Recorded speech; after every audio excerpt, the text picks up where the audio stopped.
না মই এইটো বৰ হৃদয় বিদাৰক ঘটনা। তাৰমানে এগৰাকী উঠি অহা এজনী ছোৱালী, সৰু ছোৱালী 11ত পঢ়ে, প্ৰগ্ৰাছী আমাৰ চেম্পফৰ্ডত লগৰ ল'ৰা ছোৱালীবিলাকৰ লগত পিকনিক খাবলৈ গৈছিলে ব্ৰহ্মপুত্ৰ পাৰত।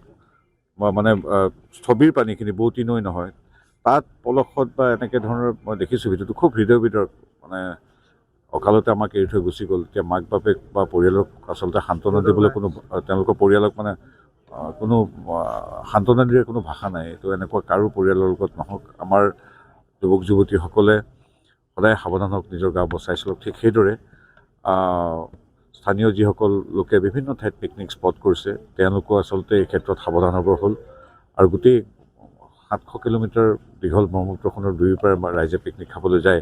এতিয়া কোনো কাকো দুখ দি মানে কি ক'ম, মানে কোনো ভাষাই নাই কথাটো আচলতে। এজনী জীয়া ছোৱালীজনী নাইকিয়া হৈ গ'ল। গতিকে খবৰ ল'বলৈ আহি মানে একো ক'বলগীয়া নাই। 17 বছৰীয়া এজনী ছোৱালী 11ত পঢ়ে, ফূৰ্তি কৰি গৈছিল। আৰু তাইক মানে বা তেওঁলোক বোলে একেবাৰে পানীৰ মাজলৈ গৈছে, পানীত বোলে সাঁতুৰিছে, সেইবিলাকো নহয়।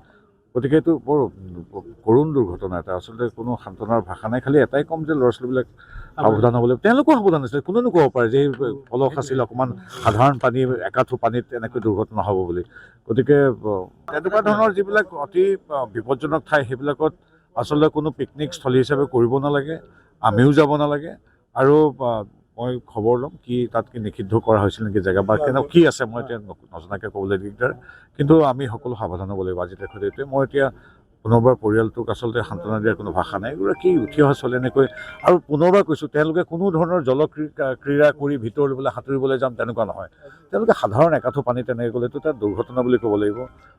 সেইটো আৰু কাৰো জীৱনত, পৰিয়ালত এনেকুৱা নহওক। আজি এই নতুন বছৰটোৰ দ্বিতীয় দিনটোত সেইটোৱে ঈশ্বৰৰ ওচৰত প্ৰাৰ্থনা কৰিছোঁ।